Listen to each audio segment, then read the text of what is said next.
Voters on one college campus calling for safe spaces in the wake of the election, but it's not the voters you might think. Back with me now is Todd Gillen, Carl Bernstein, and Dennis Prager. Todd, I want to start with you. Speaking of freedom of speech, students who voted for Trump at the University of Michigan have written a letter asking for campus-wide safe spaces. One writes, "It is shameful to live in a nation where individuals are afraid to voice their beliefs for fear of being shamed. Nobody has died. The United States has not died. Democracy is more alive than ever. Simply put, the American people voted and Trump won."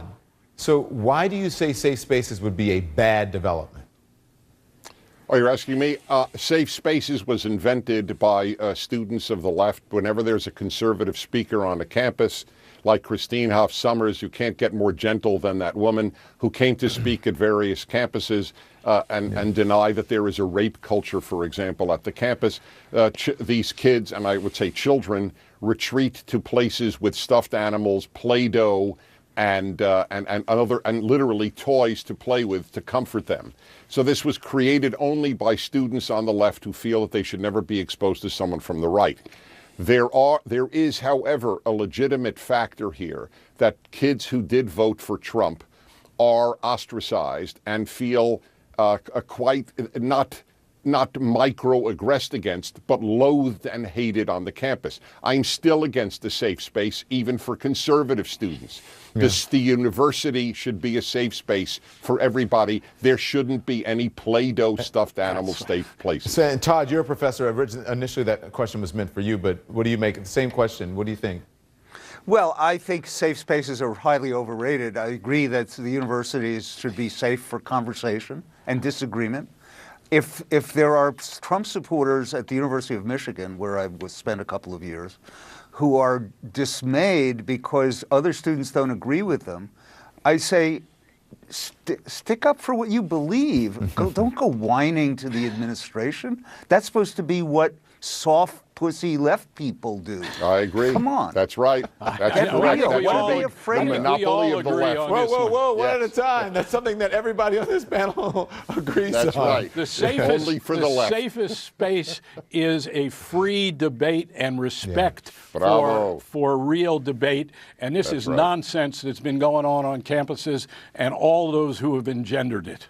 What has happened, though, to college campuses where kids or students need safe spaces now? Because when I was growing up, there were a lot of people who hated me, not because of my ideology or politics, or just because of who I was or the color of my skin. But, you know, all of that built up my armor. I think campuses should be free places where people who feel abused or in need of support can talk with their peers. They shouldn't interfere with the public life of the campus. They shouldn't occupy the center of the campus.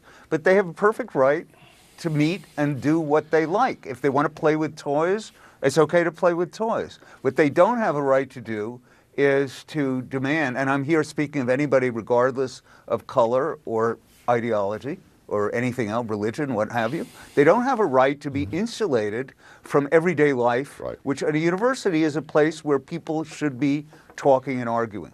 Now, but where do you draw the line then? Hold on. I got to add one thing. Go ahead. We live in a world in which black students have been abused. It's not the Trump people who've had swastikas painted on their environment. We don't know who it's painted not them the who are being catcalled. It's not them who are being threatened with rape.